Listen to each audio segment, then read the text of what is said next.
شیخ Saadi کی حکایتیں۔ سونے کی اینٹ۔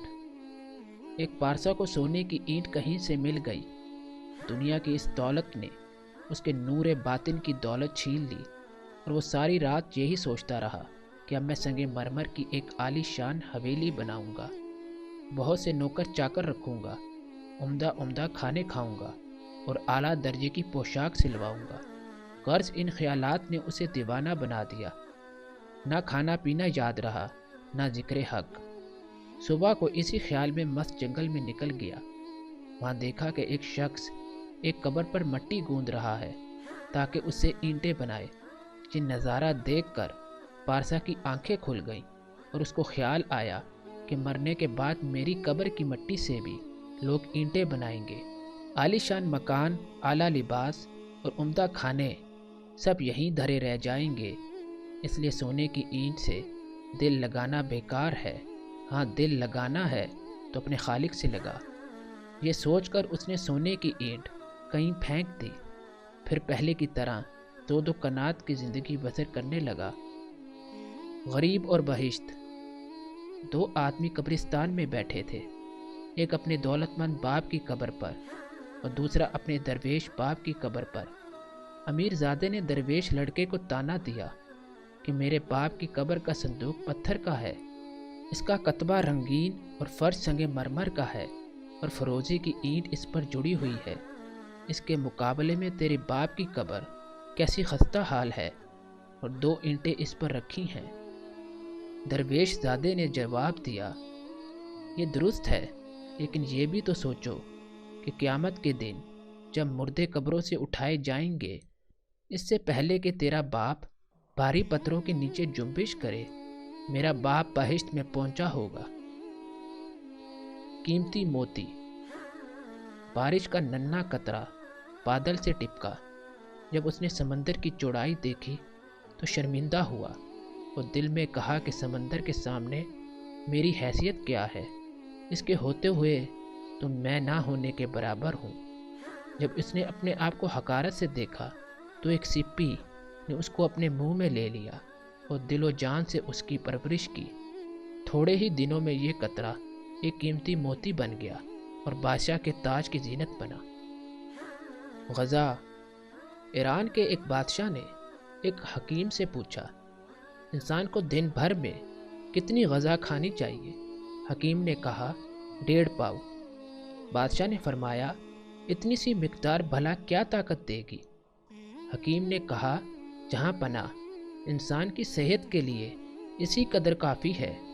جو شخص اس سے زیادہ کھاتا ہے وہ غذا کا بوجھ اٹھاتا ہے۔ بادشاہ اور درویش۔ ایک نیک آدمی نے خواب میں دیکھا کہ ایک بادشاہ جنت میں ہے اور دوسرا ایک درویش دوزخ میں پڑا ہے۔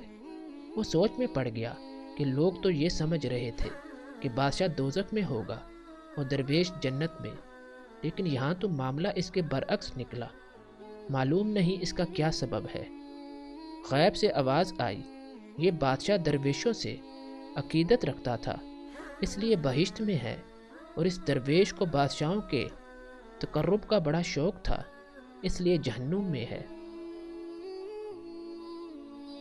علم اور دولت۔ مصر میں کسی جگہ دو بھائی رہتے تھے، ایک نے علم پڑھا اور دوسرا مال جمع کرتا رہا۔ نتیجہ یہ ہوا کہ پڑھنے والا تو علامہ ہو گیا اور روپیہ جمع کرنے والا شاہی خزانچی بن گیا۔ ایک بار دولت مند نے عالم بھائی کی طرف حقارت سے دیکھ کر کہا، ہم تو خزانے کے مالک ہو گئے مگر تم مفلس ہی رہے۔ عالم بھائی نے کہا، بھائی جان، میں تو اس حال پر خدا کا شکر گزار ہوں کہ اس نے مجھے پیغمبروں کی میراث عطا فرمائی ہے، مگر آپ ہیں کہ فرعون کی وراثت پر اترا رہے ہیں۔ جوتا اور پاؤں۔ زمانے کی گردش اور دنوں کی سختی سے میں کبھی دل شکستہ اور رنجیدہ نہیں ہوا، مگر ایک بار ضرور ملال ہوا جب میرے پاؤں میں جوتی نہ تھی اور نہ خریدنے کو جیب میں پیسے تھے۔ میں حیران پریشان کوفے کی جامع مسجد میں جا نکلا۔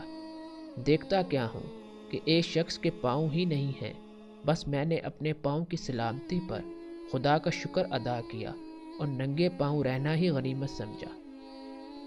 ناخلف بیٹا۔ شیخ سعدی کہتے ہیں کہ شہر دیار بکر میں ایک بڈھے کا مہمان تھا جس کے پاس بے انتہا دولت تھی۔